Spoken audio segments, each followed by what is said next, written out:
Front Porch Paranormal.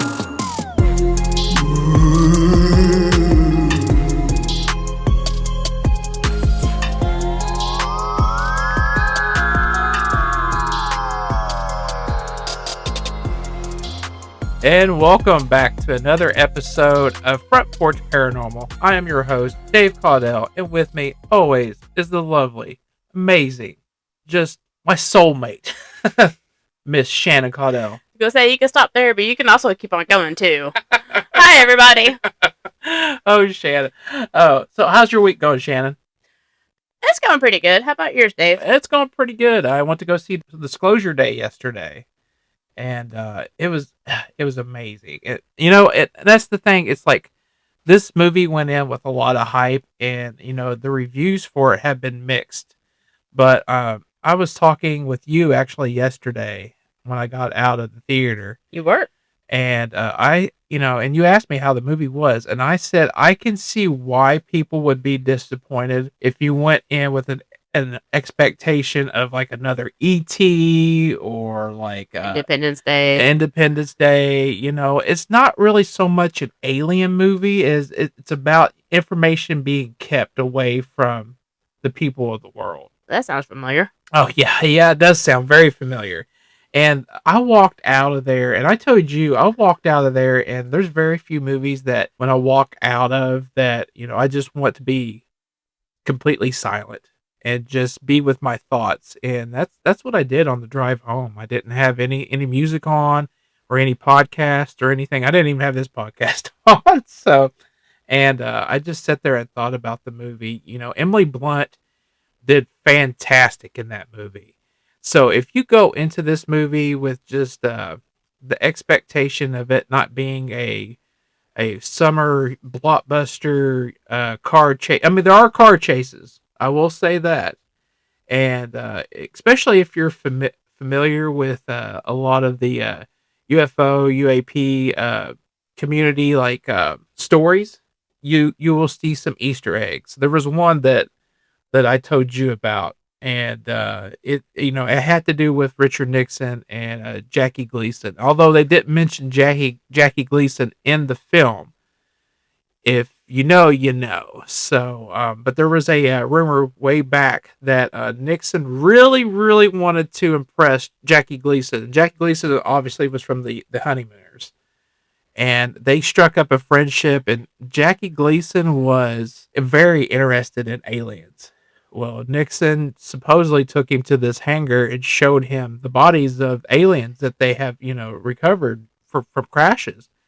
And there's a video, obviously it wasn't the original video. Of course not. It was a reenactment.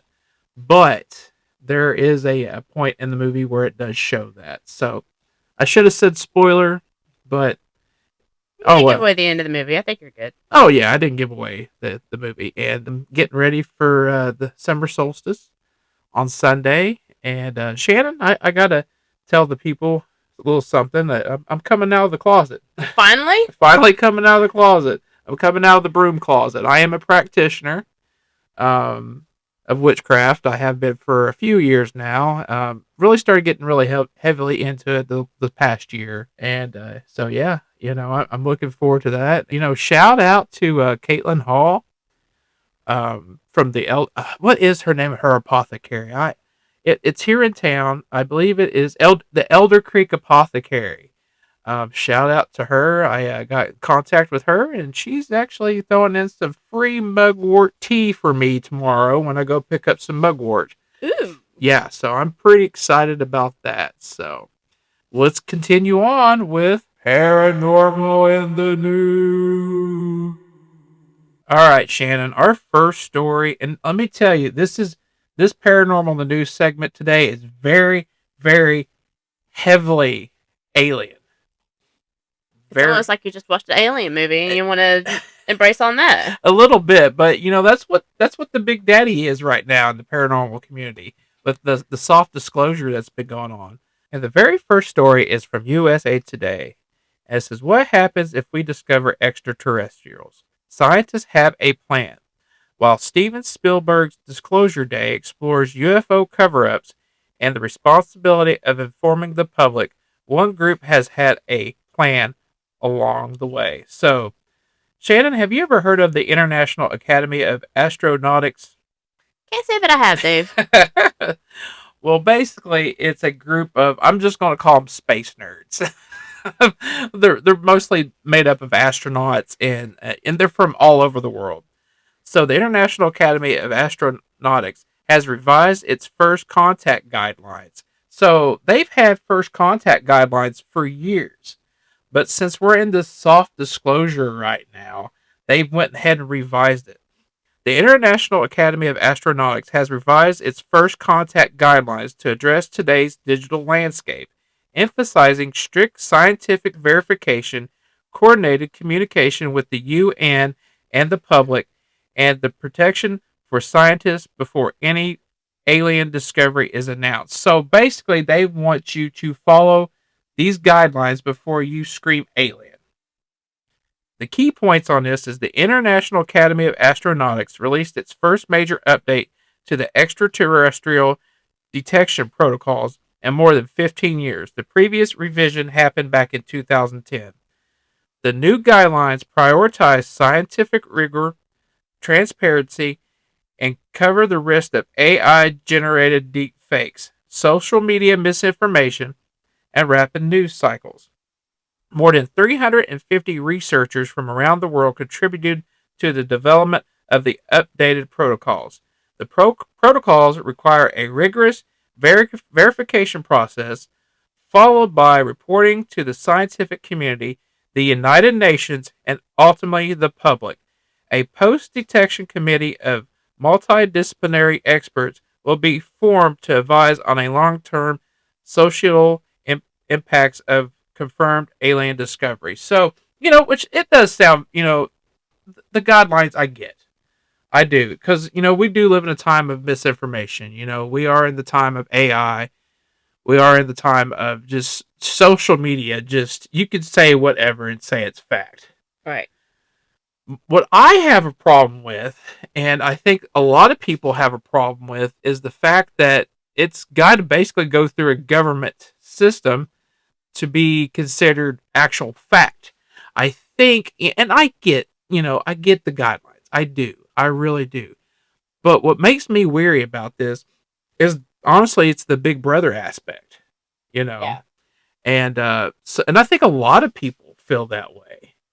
I think a lot of people feel that way because I mean, obviously, the government has been keeping, alien and UFO secrets for decades, Right. and not just the United States. I'm talking all over the world. I mean, and this is going directly to the UN. Our next story comes from newsnationnow.com. It says new UAP files reveal China and Russia may have retrieved objects. And this happened 3 days ago, this article. So it's brand spanking new. Brand spanking new. Days after a demand for disclosure on the steps of the U.S. Capitol, the Pentagon released a third batch of UFO files. It contains several eyewitnesses, accounts, and footage documenting sightings of objects or orbs. Hina Doba, which is the reporter, spoke with UFO experts on Sunday's News Nation Prime to learn more about the latest revelation to come from the government. Joshua Glomansbeck, guest host of Cosmic Disclosure, says, and I'm probably butchering his name, by the way. You know who you are. Yeah, you know who you are, Josh. says this latest batch of UFO files has been very significant, not just to him, but to all who have searched for answers surrounding the phenomenon. Every time you say that, I do that. Yeah. He says that the government is painting a very clear picture of what's been going on for the last 80 years. I don't believe that. I don't either. I don't believe that. Right now, what we're doing right now is soft disclosure. They're feeding us table scraps right now, folks. Not only that, but the files have provided details that many whistleblowers have been sharing for decades, including that David Gretsch shared this week on Capitol Hill. During a press conference, Gresh mentioned two different types of non-human intelligence, and one of them matched exactly to what has been found in the latest batch of files.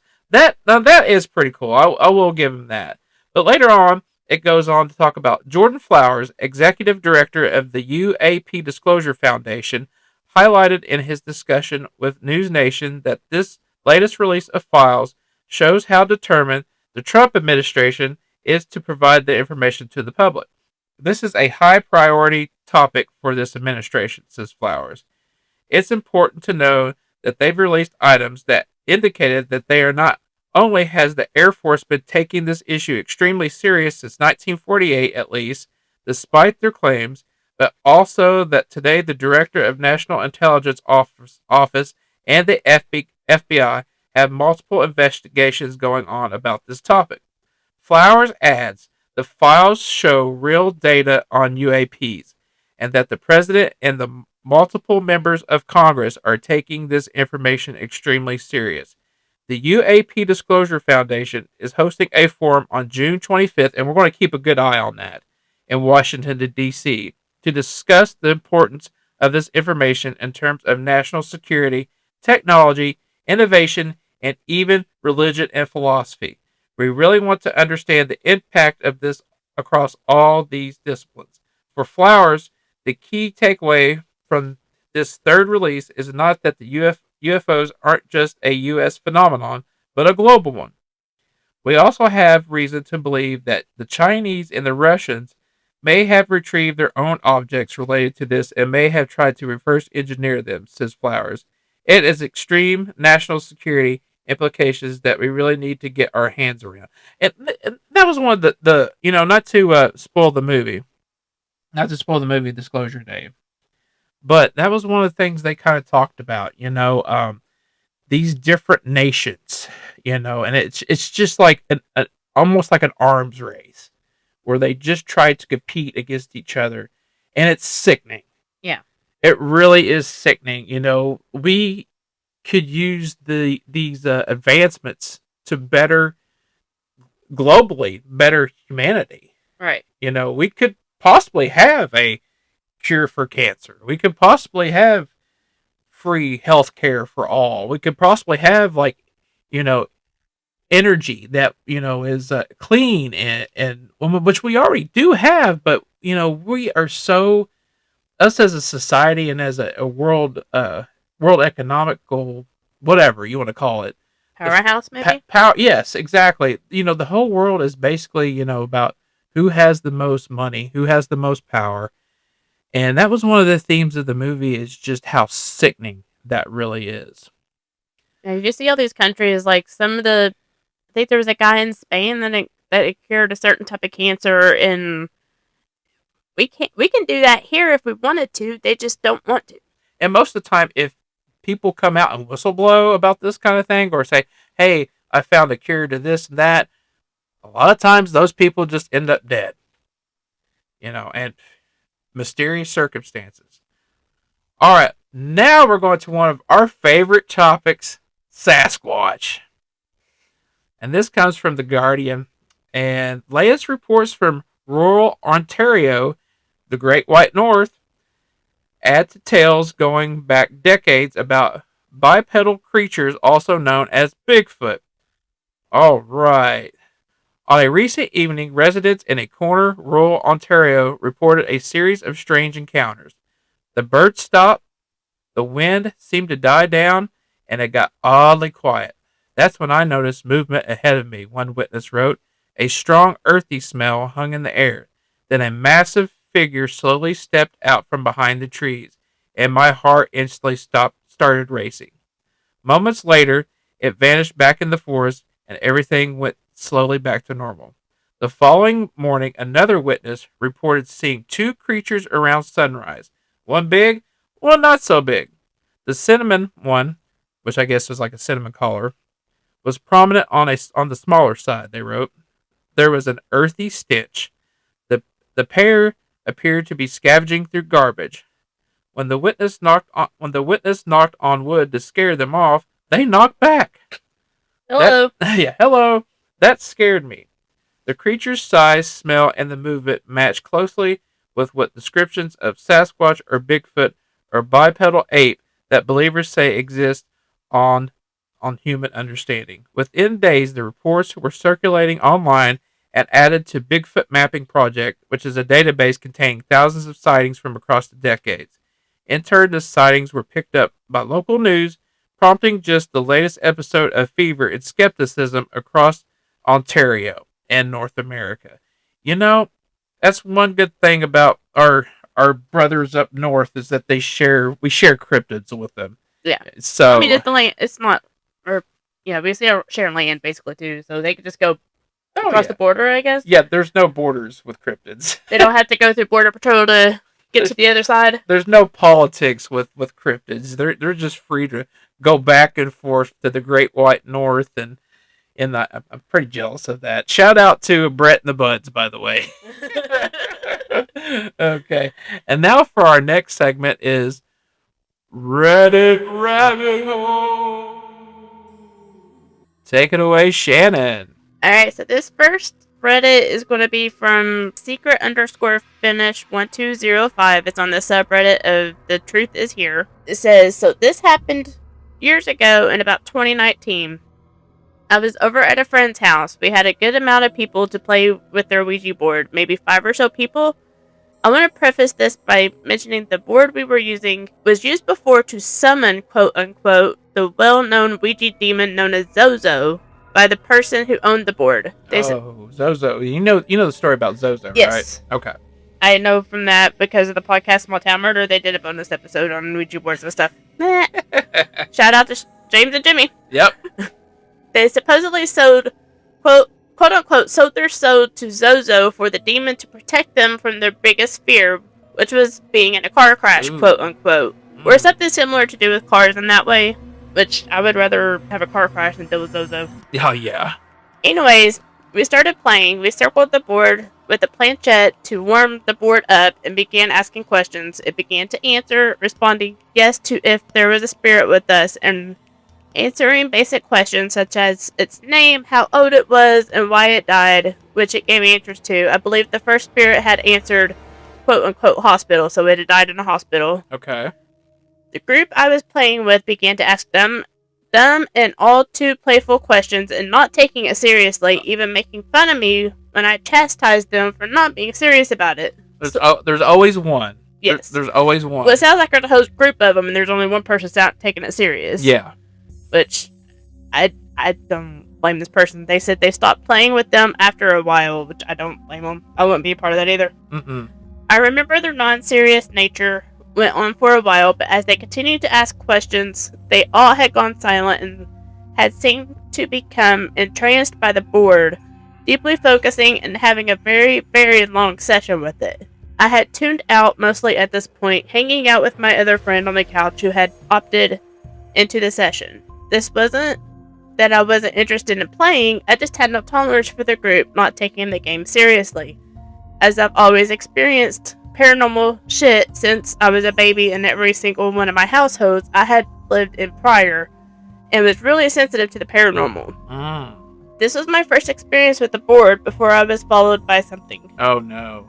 I asked to borrow the Ouija board, and my friend gave me permission. This marks the next time I played the board, which, this is going to be very dumb and cliche, but the day was Friday the 13th, and I decided on playing in Cal Anderson Park in Capitol Hill in Seattle, Washington. My friend and I took the board to the park, and I managed to find a few strangers to play with. My next mistake, which I don't think I would want to play with strangers. You don't know how they're going to do with it. Right. We sat down and circled the board. I took to asking the questions. The spirit I managed to contact began to give me random letters as opposed to the previous session having clear English written out. I asked if this was Latin, as I knew if the board began speaking Latin, you're supposed to end the session. It answered yes. Then I asked if it was a negative spirit. It answered yes. Which I don't think that would, but go on. I mean, you can always say, are you a negative spirit? It could be a negative spirit, be like, no, I'm not negative. And that's what they usually do.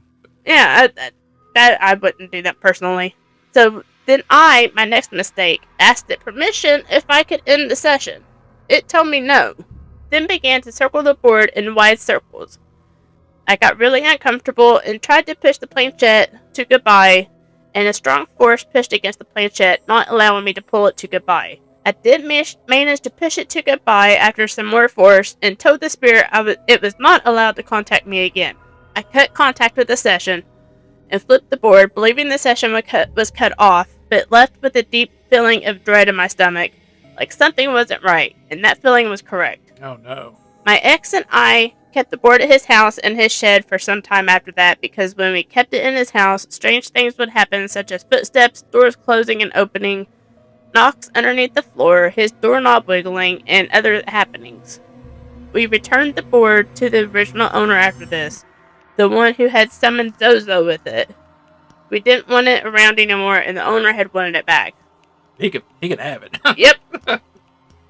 After all of this, a spirit followed me home. I would hear footsteps running up and down my stairs outside of my bedroom. I would wake up freezing cold with a deep feeling of dread and a figure at the foot of my bed. One night there was a heavy banging noises in the garage, which my parents blamed on me, to which I frantically responded, "See, something isn't right. Something did follow me home from the Ouija board." They began believing me more that night after the bangings. I was so scared during this time that I sprinkled salt around my entire bed and door frame, smudged with white sage before I knew it was close practice, slept with crosses and a Bible on my bedside table, and prayed to God every night. Which I've used white sage before. Right. Yeah. But I also appreciate the fact that they sprinkle salt around their bed and the door frame and not around the entire, anywhere else in the house, so the parents would be in jeopardy. Right. I appreciate that. Right. I became extremely spiritual around this time because I honestly had no idea what else to do or where to turn. I just wanted the haunting to stop. One morning, my ex and I heard my mom knock on my bedroom door and ask us, "Why are you guys sleeping still?" Well, fuck you. Right. Well, what time in the morning is this? Like 6 in the morning? And he got aggravated at my mom waking us up so early. I checked the time and it was 7 a.m., which was really unlike my mom to be wondering why we were sleeping at that time. Yeah, that's a normal time to be asleep. I mean, yeah. Especially if you're sleeping in just a little bit. Yeah, we don't know how old this person is. Right. When I went upstairs, a bit annoyed, to ask her about it, she was on FaceTime with my sister's kids in the living room and had no idea what I was talking about.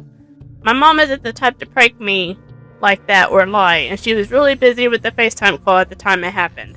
I honestly think back and wonder if whatever asked us why we were sleeping was mimicking my mom or was an entirely different woman's voice, and we had just chalked it up to being my mom's, as that's the only lady in the house. The thought still makes me sick, honestly. The person who owned the board, who summoned demons with it, was also extremely troubled, and ended up committing suicide a year or two after I stopped being friends with them. Oh, wow. So they didn't die in a car wreck, at least. No, at least they did. Yeah, they didn't die in the car wreck. I mean, that's one good thing. Good job, Zozo. Zozo protected them. Yeah. I haven't touched a Ouija board since, and the experience left me with some trauma. I still sleep with the lights on. I still did continue use with my pendulums, tarot cards, practice with gems, and scrying. But I never touched a board again, and I never will. The concept interests me still, and the fact that I did have such a profound experience, I'm not sure if I'm morbidly lucky to have had. I'm just glad that thing that have followed me home stopped contacting me after some time. Last week when we talked to our friend Eleanor Wagner, we talked about Ouija boards, and she actually kind of changed her mind on Ouija boards, and I think, and we're kind of in the same boat as Eleanor now, like, as long as you use them and know how to use them and use them with respect and like be serious with it, then you should be okay. And I think honestly, with the atmosphere when they first started, there's people not taking it seriously, and just being the inexperienced, sounds like she was a practitioner. Yeah, and she had experience with paranormal before, so she was clearly sensitive to it. Yeah, and I think just not being familiar with it, but I could totally see why she doesn't want to do it anymore. Oh yeah. I could totally see why she does not want to do anything with a Ouija board. Totally understandable. Right. And I believe you have another Reddit story for us, don't you, Shannon? I do, but I do want to say instead of drink responsibly, they need to update the Ouija board trademark to Ouija responsibly. I think that would be good. I think we need to make stickers that says that, and that says Front Porch Parent. Hey, you know what? I think we're on to a new sticker idea for the podcast. Hey, I get a good idea every once in a while. Yeah, you're awesome. You're awesome. Okay, next story. All right, this next story is in the subreddit of paranormal encounters, and it is from What is it? Golden Bean Liquor. Ooh, golden bean liquor. All right. And there's no E in liquor, so it's Golden Bean Liquor. Ooh. I don't know. Okay, I think I saw the Jersey Devil when I was 8. Ooh, okay. So this is a cryptid story. This is a cryptid story, so I'm assuming this person is from New Jersey. Yes, I believe. Yeah. All right, this story is completely true, and I have my 61-year-old father to back me up. Okay. I live in the Pine Barrens of southern New Jersey. There we go. Okay. So, and another thing, the reason why. Go on. I'm sorry. Go on. I'll talk about this in a bit. When I was 8 years old, my dad and I were having a living room sleepover. My brother went to Six Flags that day with his 6th grade class, and we were sleeping in the living room to wait for him to get home really late with his friend. I remember he was supposed to get home at 10 p.m., so it was later at night when this happened. I was wearing a Rugrats t-shirt. Oh, nice. Anyway, we were laying on the floor laughing with the cat when we heard a really loud, horrible screeching sound. Oh, no. Like a bloody murder screech. My dad immediately went into protection mode and was like, stay here. He went to the front window, which was like 3 feet from our sleeping bags. I saw his jaw drop and the motion light went on that shines on the front yard. He said, holy shit, and I was like, Dad. But he said, because he said a curse word.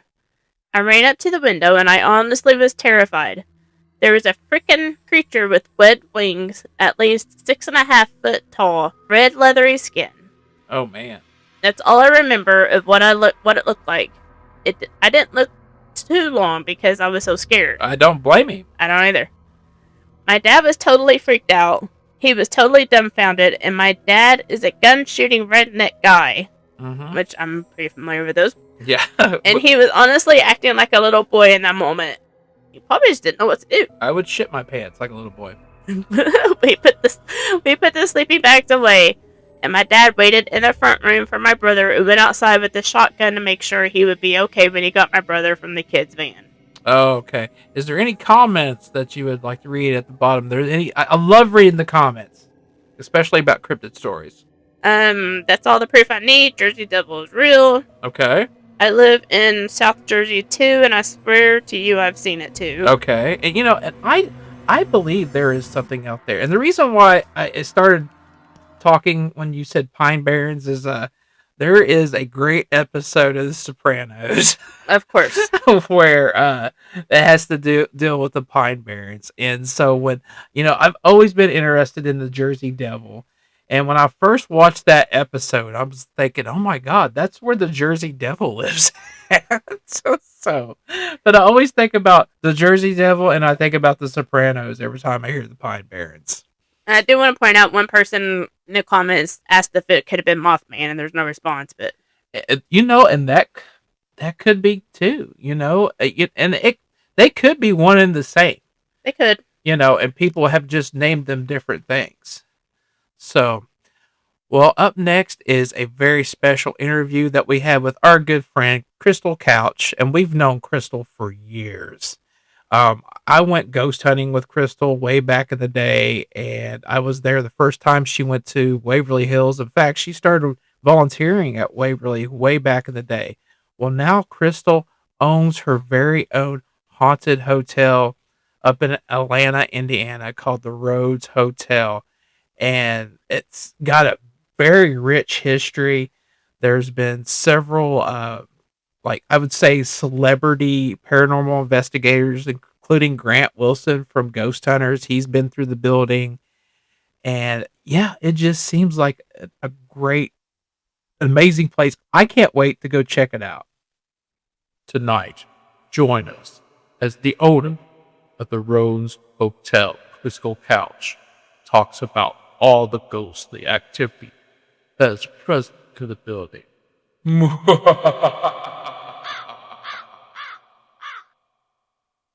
And joining us on the front porch is not just a guest, Shannon, but a very, very close personal friend of ours. You went to school with her, and me and her just became friends, I believe, in our music scene. It's Crystal Couch, the owner of the Rhodes Hotel. And Crystal, welcome to the front porch. Hey, I'm happy to be here. Thanks for having me.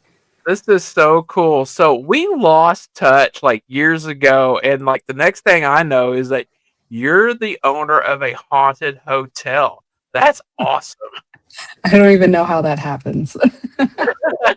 Well, I hope you have an answer for us because that's one of our questions. But for our listeners out there, and a lot of this I already personally know, like a lot of the first couple questions, but just for our listeners, um, well, just tell us a little bit about yourself. Oh gosh, it's like that's probably the hardest question you're gonna ask, I figured, yeah, I got to throw you a curveball in there. right? So yeah, I mean, you already know a lot of it, like you said, but I basically like I got into the paranormal years ago. It makes me feel really old at this point. I first got into it, I think it was 2005, the first time I went to Waverly in Louisville. Yep. And that just kind of like, I've always been interested in the paranormal, but that really kind of set off my interest whenever I went there. So ever since then, I've just like, I volunteered at Waverly for several years. My brother, Mike, who you guys also know, he was also into the paranormal, and we just ended up somehow on this crazy journey where we met a lot of people in the paranormal community, made friends with them, and a lot of them we still talk to this day from our Waverly days. And yeah, he's Mike started a charity. We had a good friend, Robin Terry, who owns Ashmore Estates, who bought Rhodes at one point, Rhodes Hotel, and kind of signed it over to Mike and the charity and said, hey, this is a good source of income for you. And it just kind of like snowballed from there, I think. After Mike had the property for a while, then I ended up taking over whenever he kind of took a step back from it. And now I am the owner of Rhodes Hotel, and um, somehow ended up here on this podcast with you guys in this crazy, weird world that we're in right now. That's awesome. Hey, you know what? I was there, I believe, the first night you went to Waverly Hills. Do you remember what we did before we went? Oh my God. That's been so long ago. I know we used to hit up cemeteries all the time. Was it a cemetery that we went to? No, we went to go watch The Devil's Rejects. Oh my God, yes. Oh God, has it been that long? Been that long. It has been that long. And I tell people too, like, back in the day when you went to Waverly Hills, it was a totally different tour group than what they do now. Yeah. I believe it was Louisville Ghost Hunters that did it when we were there. Yeah. Oh my God, that's been so long. But yeah, it's yeah, totally different. It was even different from like between my first visit to the time that I started volunteering there. It was a different group. Wow, that's awesome. Yeah. So, Yeah. Crystal, Oh my gosh. what is some of the history of the hotel, the Rhodes Hotel? Um, wow. So do you want more just like regular history or more paranormal? Both. Both. Oh gosh. We want it all. Let's do a mixture of Oh God. Okay. So, well, it was built in 1893. And it was during the big like gas boom era of the late 1800s, early 1900s. And believe it or not, the little town of Atlanta, Indiana, that has 700 people in it right now, was like this huge city back then. And so basically, it operated as like a hotel slash boarding house. It's right off the railroad tracks, so like they had great access for anybody going into the town for work at that time. So a lot of people stayed there. We do have some cool, like the pages from where people would sign in for the census and things like that, of different guests that were at the hotel. Unfortunately, we don't have the actual guest book. But yeah, it was open as a hotel and boarding house for several years. And whenever that gas boom just kind of started to fade, then and I can't actually support any of after the like hotel boarding house time. I can't support it with any written documentation, unfortunately. So it's all been like hearsay passed down. But supposedly after that time kind of ended, and after Newton and let me back up a little bit. Newton and Clara Rhodes owned the hotel, and after Newton passed away, and Clara had to operate it, and kind of the business started dwindling from what has been passed down.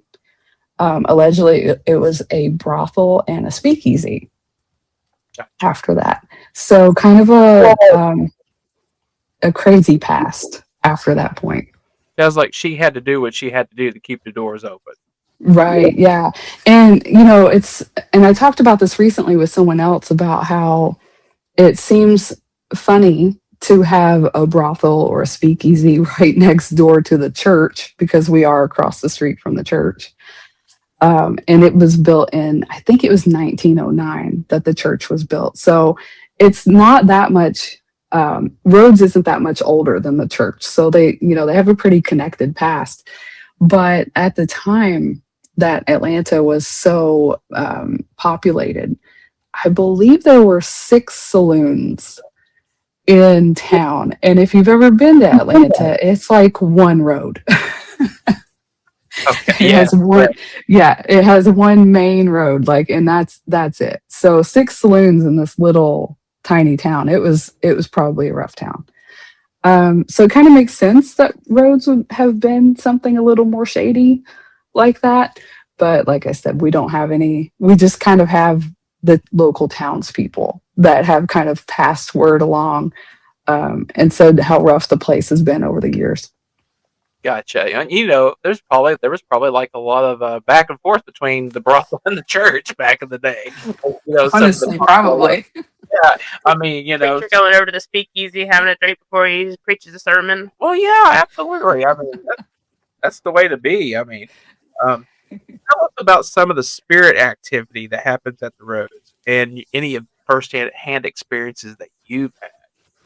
Oh wow. So, um, as far as things that we hear often, and I think this might be a little bit more residual, is we get a lot of footsteps in the upstairs hallway. So, it's not uncommon, middle of the night, you might wake up and you'll hear someone basically walking up and down the hallway. And no one's there. You might be the only person in the building, but you can very clearly hear someone walking back and forth. So we get that a lot. And that's something that people that actually rent the building and spend the whole night there, they report that. We get a lot of, you get EVPs, of course, being caught, shadow figures. We actually have some really cool footage that the Ghost Sisters caught of what appears to be a female apparition in the downstairs parlor room, which we call the where the check-in desk is. We don't know that that's actually where it was, but we have a check-in desk in the front parlor. And so they actually caught an apparition walking into that room, turning around, and then walking back out. Wow. Yeah, and I'll have to share that with you guys so you can see it. It's a really clear video. That would be awesome. Yeah, definitely send it our way. When you talked about EVPs, what were some of the EVPs that you collected over the years? Is there anything that you could totally 100% make out and say, "Oh, this is what that spirit said"? Yeah. I think I'm gonna fall back to one that I really like, and we had a friend recently, just the other day, he passed away. So Christopher St. Booth and Philip Booth were at the hotel filming. I'm trying to remember. It's been several years ago. I can't remember the exact year. Excuse me. They had a recorder going. They had been filming, and they were just kind of like talking about where they were going to go out to eat, and what they were going to do that evening. And you can hear very clearly, almost like a little girl was standing right in the room with them, even though there wasn't one there at all in the building. You can hear "Goody," just super clear, just like we're talking right now.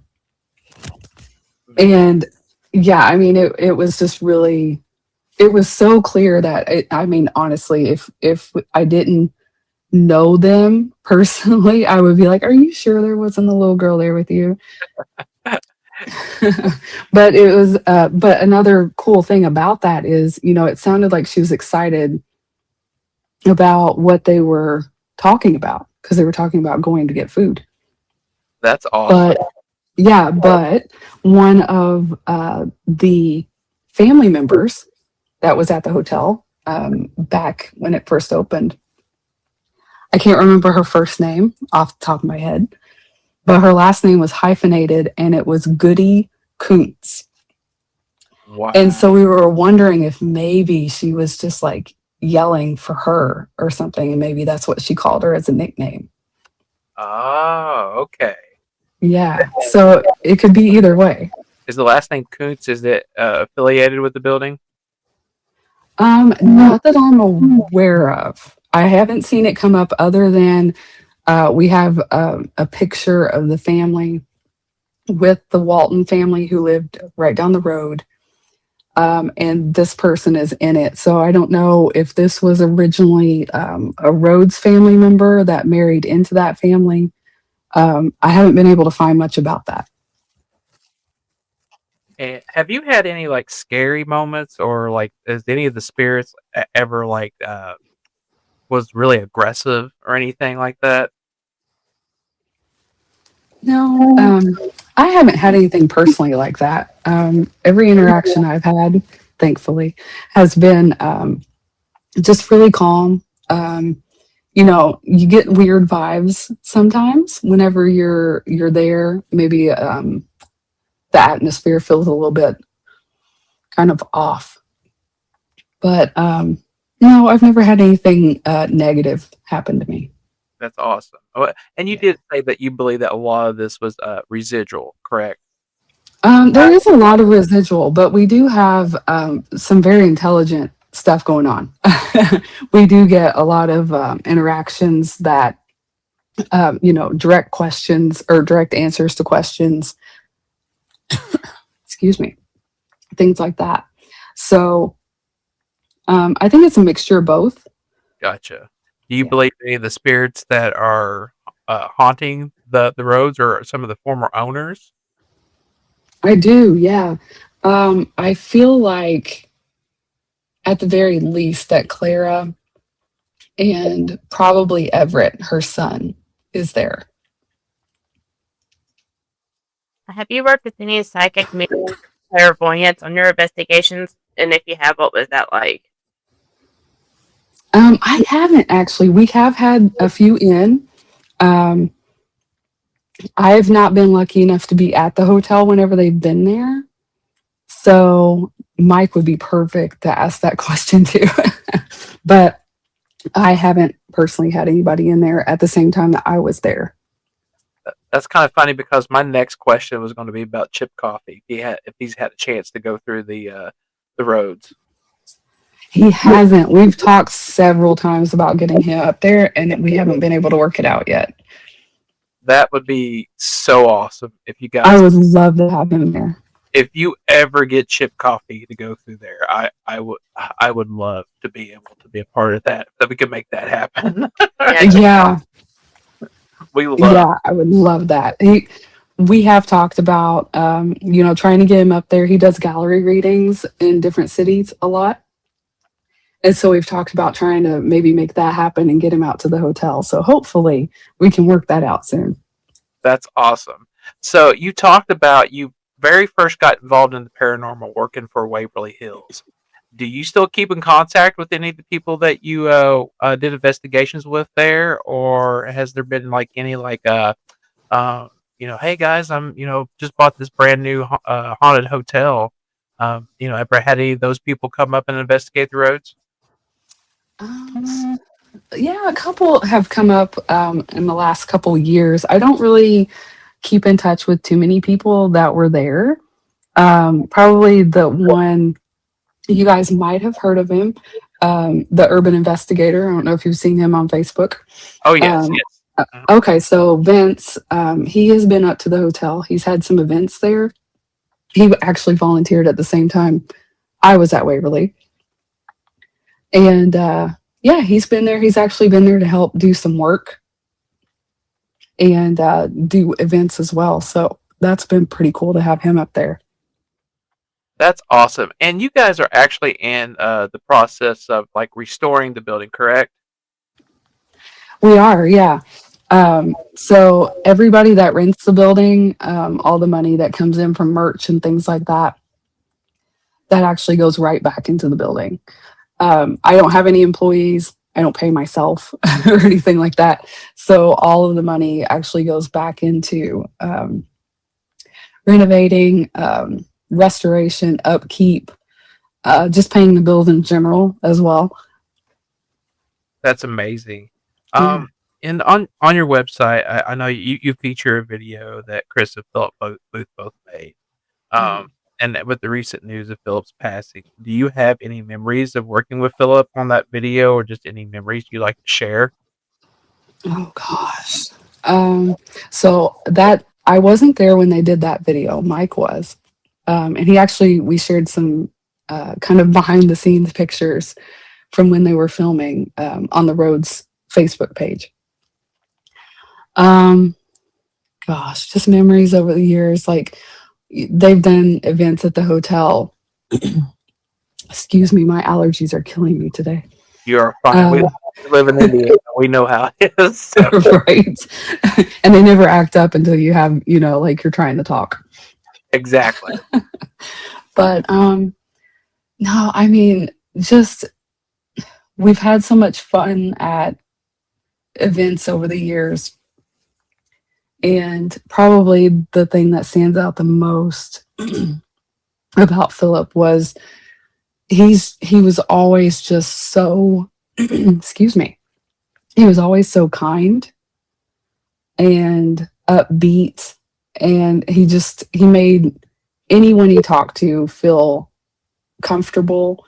And he always, if you were talking to him, his attention was on you. And he's just he was a kind person. And I wish we had more people like him in the world.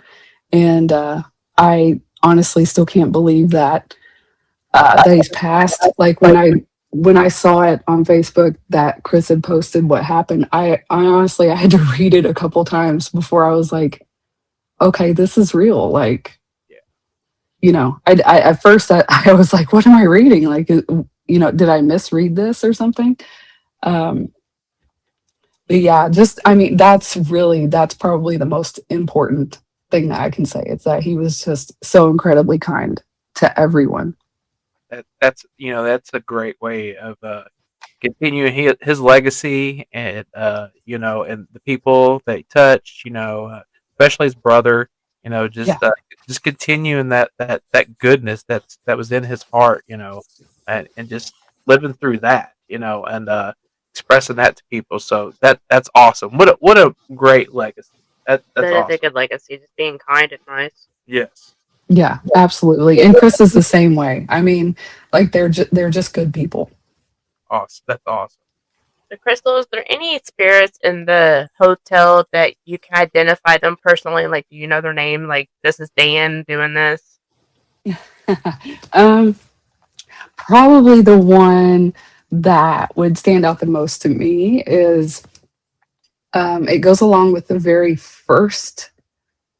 I'm gonna say, yeah, I think I'm gonna go with the very first one, the first encounter I can remember anyway, because I actually had gone to Rhodes um, years before even Mike had it.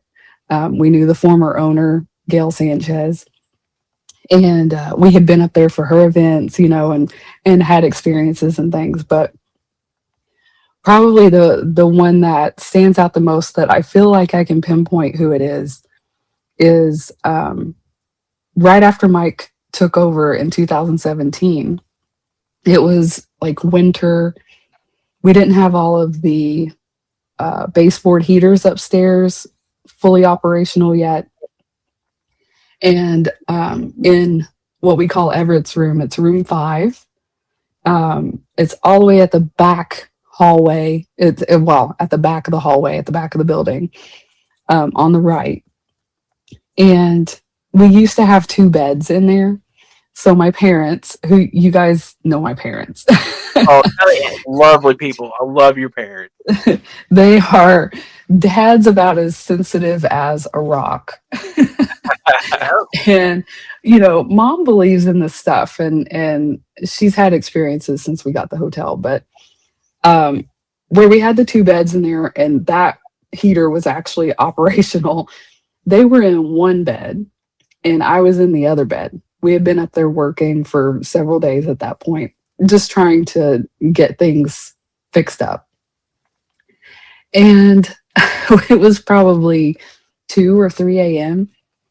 I wake up to like heavy footsteps walking around the bed. And I thought, oh, well, one of them has gotten up to go to the bathroom or something.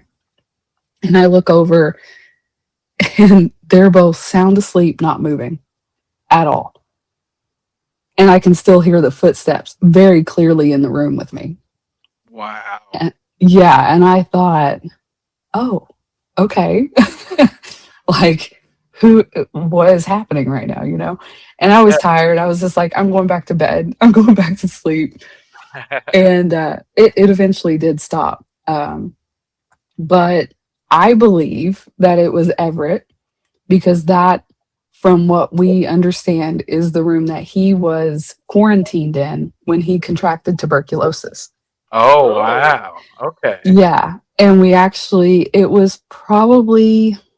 it probably wasn't even a month later. We had an event, and I believe that was the event that we had Chad Lindbergh and Grant Wilson at. Nice. And that's Grant Wilson from Ghost Hunters, correct? Yes. Yeah.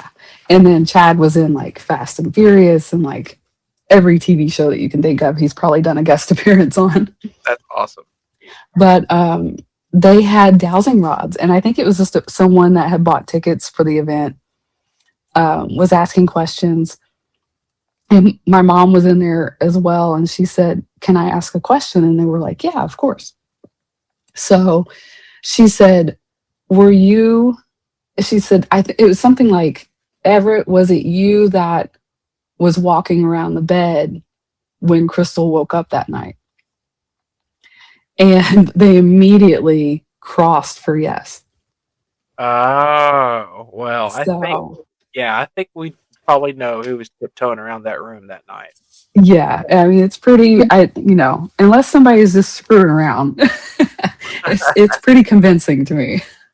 And also, what I think is kind of cool is like you went from like being a guide and working and volunteering for a tuberculosis hospital to owning this building that had somebody quarantining for TB. Yeah. Do you think he's made the connection from across the veil, or I don't know. I just think it's kind of a cool coincidence, if you know what I mean. That is, and I never thought about that. Yeah, I don't know. It's kind of one of those things. I was like, oh, she's sensitive to my condition or something. You never know. What Yeah. that's, but yeah, that was the first thing I thought of. That was awesome. Yeah, Yeah, that's very cool. I never thought about that, but now, like, now that makes me want to go back up and, like, I don't know, maybe do an EVP session or something and just ask some questions around that and see that what I get. yeah, because I mean, it'd be worth a shot. It's kind of cool because we don't know how we emit energy from Mhm. like spirits see us. So I don't know. It's kind of something to kind of look into. Uh, Yeah. when Mike bought this place, were you like, what the hell were you thinking, Mike? Like, because it's such an undertaking, because not only is it just you bought this like this building, this beautiful building, but it's an historic landmark. Have you had like any like red tape when it comes to like fixing the place up due to like any like historic societies or anything like that? Oh, wow. So, well, I did kind of, it was overwhelming whenever it first came up about the hotel because it it happened out of the blue. And it was actually because Mike didn't buy the property to begin with. Um, when Gail was ready to sell it, she actually contacted Robin that owns Ashmore first. And because he already has two locations, he actually lives in a haunted location as well. She was like, "Hey, are you interested?" And he said, "Well, I'm not interested in it for me, but let me check." And he actually contacted me before he contacted Mike and said, "Hey, I have this idea." And he asked me if I would be willing because Mike was already busy with Lost Limbs. He asked me if I would be interested in kind of doing the business side of Rhodes and doing the bookings and, the calendar and scheduling all the stuff, the website. And then the charity would own the place. And so I was like, what? Because it's not every day that somebody calls you up and is like, "Hey, I have a haunted location that you guys should like take over if I buy it." You Right. don't hear that every day. No. And so that's how it kind of like came to be as far as Robin bought it. And then the charity kind of, we did have to pay him back for it, but Mike never had to take out any like funds from the charity or anything like that because that was like a big concern. He didn't want to take away from the kids that he was helping at the time. Exactly. And Mike runs the Lost Limbs Foundation. In case anybody's been wondering, he's the one that actually founded it. Correct? Yeah, he founded it. It did end at the beginning of 23. And that's actually why I ended up taking over the building and purchasing it from the charity because it just got to be a whole lot for him to kind of handle with other health issues and things like that. Right. So, but yeah, as far as it being a historical property, it is on the registry. I believe it was in the 70s or 80s whenever they first applied for that.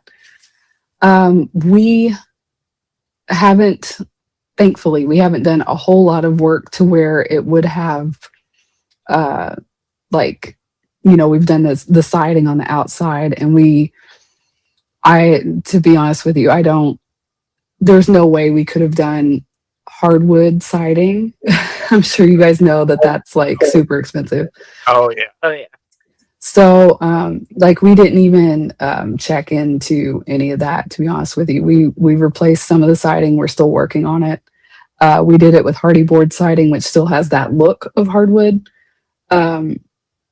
But we that's kind of like what we started with, and we haven't really been able to kind of, I don't know how I want to phrase it, like we're trying to stay true to the way it looks, but at the same time, we're not able to do some of it back to the way that it originally was just because of cost.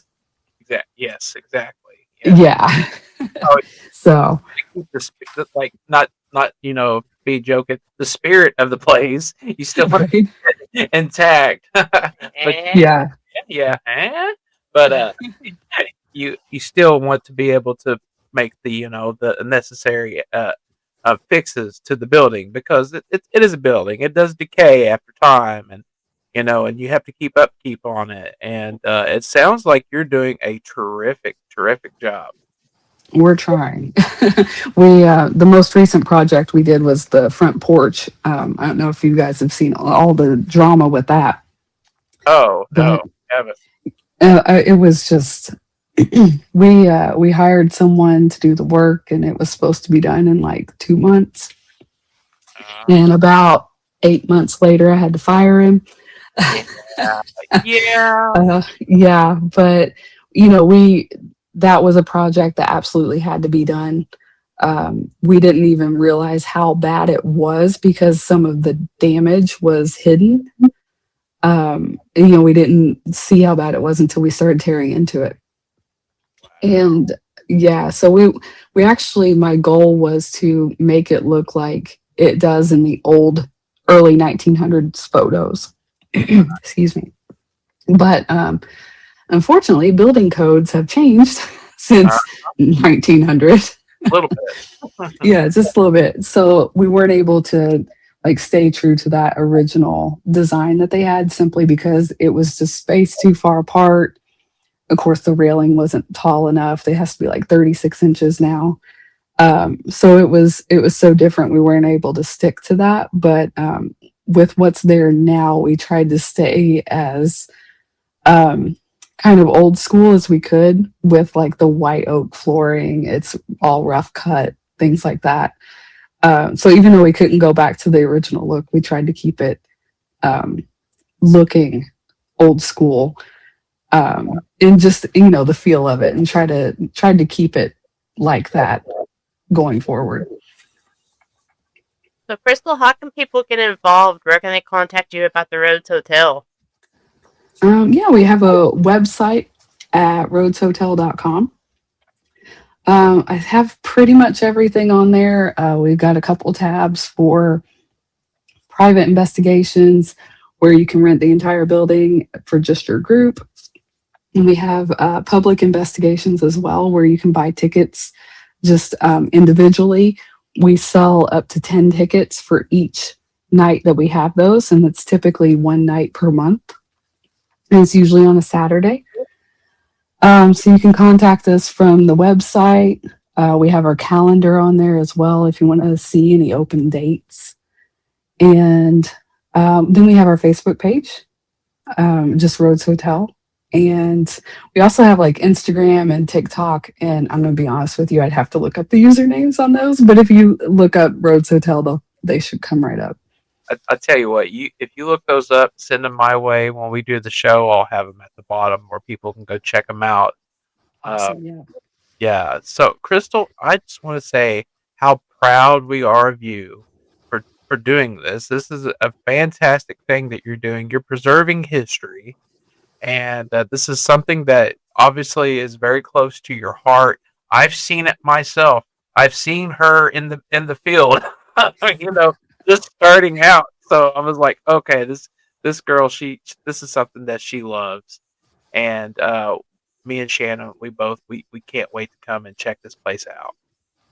Yeah, absolutely. Thank you guys. And yeah, we have to get you up to see the place. Oh, We'd absolutely. love it. Well, thank you so much for being a guest here on the Front Porch, and you are welcome back at any time. We would love to have you involved in like a paranormal roundtable on here sometime with other paranormals. I think you would just eat it up. Oh gosh, that would be amazing. Thank you so much.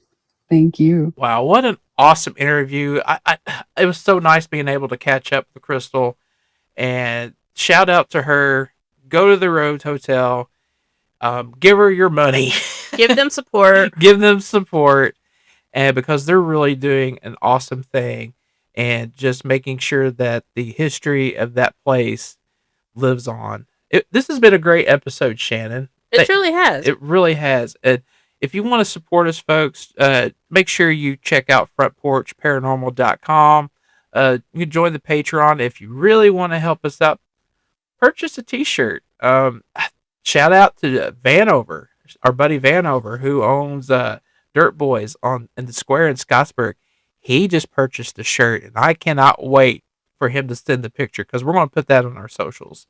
So, And also a good way to support us is to like us, give us a thumbs up on anything you can, like us any way you can, subscribe to us, do whatever you can. That helps us tremendously. reviews help us out more than anything. If you could just pop in a review wherever you get your podcast, we really would really appreciate it.